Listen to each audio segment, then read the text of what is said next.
Hey, what's up guys, Roxall here, and since you guys really liked my last goofy hypothetical lore video, I decided to make another one. This one is going to be talking about what every Overwatch hero thinks of the Omnics, since they are a big part of the lore of the game. Before I get into this video though, I just want to add a quick note like last time that Overwatch lore is so spread out and unorganized that I'm definitely going to miss some stuff. If you feel like I missed something, feel free to leave a comment. Just don't be too much of a meanie to me about it. Also, of course, remember everything here is just my opinion. Getting back into the video, if you don't know already, Omnics are hyper-intelligent artificial robots that are produced in Omniums by Omnica Corp. And as you probably already know, there's this whole Omnic crisis caused by a rogue AI, which is how Overwatch was created and yada yada. I think you get the basics of Omnics, so let's get into the ranking, starting with those who like them. I of course gotta start out with the is robot so likes robot tier, since pretty much all these guys are gonna like their own kind. Some are above others, and there's two exceptions I'll get into for the next tier. But starting out at the top we have Zen. Zen is just a very peaceful boy who wants harmony with humans and Omnics, so he likes all of them, even Ramatra. Next robot boy we have is Bastion, who definitely likes Omnics too, with him only having friendly interactions with them in game. However, with him being a part of Overwatch now, he's going to have to disagree with Ramatra's ideals. Speaking of Ramatra, he's who I have at the bottom of this tier. Mainly because he is often a bit careless on his raids on cities, which seem to harm other Omnics. Still, at the same time, his whole thing is about wanting peace for Omnics, so he's gonna be in this tier. Next in the Omnic Lover tier, we have Lifeweaver. This boy has shown great interest in the Omnics from interactions he has with Echo and Zen. It's monstrous that you were kept locked up for so long. It didn't feel very long to me. Well, should your jailers ever come knocking again, I know a place you'd be safe. Also in the recent short story, Rebuilding Ruins, he goes out of his way to help Omnics affected by the crisis by creating shelter for them. Next up we got the only Omnics I have in a lower tier, which is Orisa and Echo. They are both here for similar reasons, which is why I have them grouped. Those being that, they both definitely like Omnics with how much they save the innocent, but they also both definitely don't agree with Ramatra's ideals, and probably don't care for him much. It's also important to note that Echo technically isn't an Omnic, with her just being a newer project from Dr. Liao to make up for her Omnic creations. Final person in this tier is Ash, cause I mean, just look at Bob.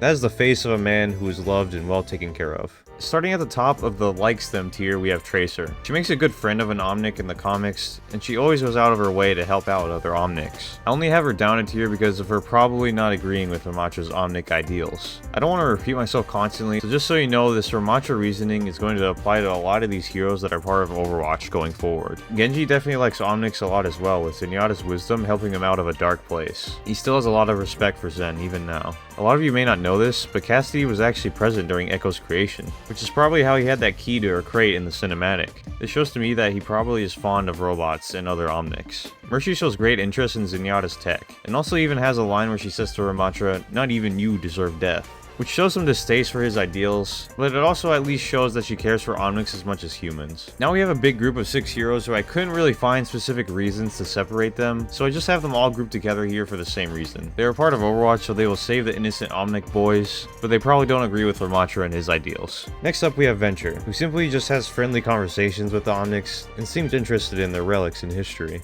Sigma also seems to have friendly conversations with the Omnics and doesn't show any hate towards them. Well, he doesn't show hate towards anybody really, since he is an insane boy. Symmetra may have had neutral feelings towards Omnics in the past, but after the Stone by Stone short story where she meets with Zen, and Rebuilding Ruins where she helps out Omnics, I think it's safe to say she definitely likes them now. Next up we have Torb and Soldier grouped together, both ex-Overwatch members who denied the recall. Torb I have just above Soldier because he really warmed up to Bastion as we see in the PvE missions. He definitely disliked Omnics in the past though due to everything that happened during the Omnic crisis, which is why I have him near the bottom. And Soldier is one we don't have a ton of information on his opinion surprisingly, but my guess would be with an interaction he has with Orisa, he likes them. I heard you chased Doomfist out of Numbani. Making a coward run is no challenge. We could have used you in the old days. Still, it's important to note that he may feel a bit iffy with what happened during the first Omnic crisis, similar to Torb, and also doesn't seem to agree with Zenyatta's ideals. Finally, at the bottom of this tier we have Zarya. She seemed to have great dislike for Omnics in the past due to what happened in Russia, which is why I have her at the bottom. But after what happened with the Omnic in the Searching comic, she seems to actually care for them now. Also, being part of Overwatch now, she'll probably start to warm up to them. At the top of the neutral tier we have Ana, someone who's in a similar case to Soldier, where it's hard to really really gauge their thoughts on Omnics, but unlike Soldier, she doesn't necessarily have any known friendly interactions with Omnics in game, so I'm just gonna have to assume she's around neutral. Next up we have new current Overwatch member Diva. Now I have her here because of all the Omnics she has to constantly deal with in Korea, probably making her form a decent dislike towards them. She still gets put up a bit though with this cute interaction she has with Bastion about his bird. We should get Ganymede to scout for us. Don't worry. No one will touch a feather on Ganny's head while Hanasong is here.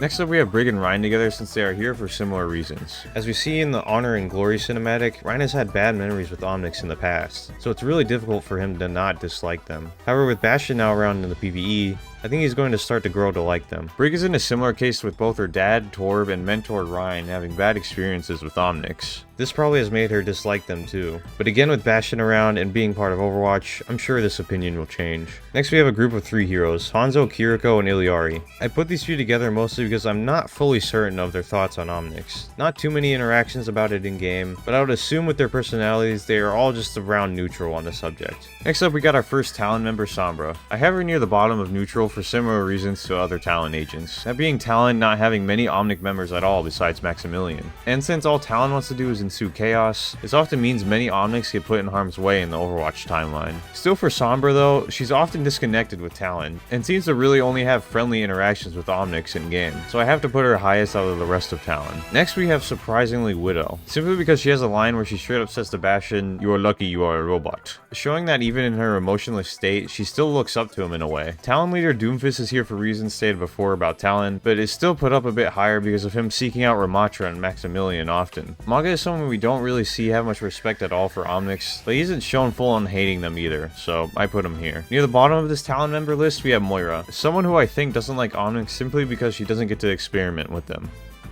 Yet. At the bottom of neutral, we have Wrecking Ball. Main reason is because he's a junker, which I'll speak about later, but he still gets put higher than the rest of them due to this goofy interaction he has with Bastion in game.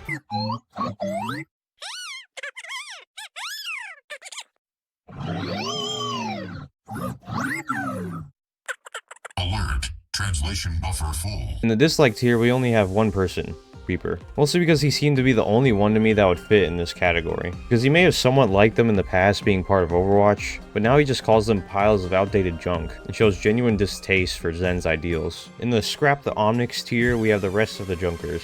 These guys definitely still hate all Omnics. And to explain, I'm going to have to go into the history of them a bit. During the first Omnic crisis, Australia tried to make peace with the Omnics by giving them an Omnium and the surrounding area. This peace, however, didn't last long as people weren't too happy about being forced to move and lose their lands. A big rebellion was organized towards the Omnium, which caused its core to straight up explode and completely irradiate the surrounding area. This made it unlivable for most. Those who did live in this area called themselves the Junkers. These lawless people fight in the scraps of the Omnium and destroy any Omnics in their path because of everything that happened. So yeah, these guys definitely all dislike Omnics a ton. And there we go. That's my ranking of every single Overwatch 2 hero's thoughts on Omnics. You can let me know your thoughts on this listing in the comments. And if you have additional ideas for these lore videos, let me know down there too. Thank you all for the support as always, and I'll see you all in the next one. Peace. Rock skull. All he wants to do is stream all night. Lobby full, rock skull. Never gonna play with me, but it's alright.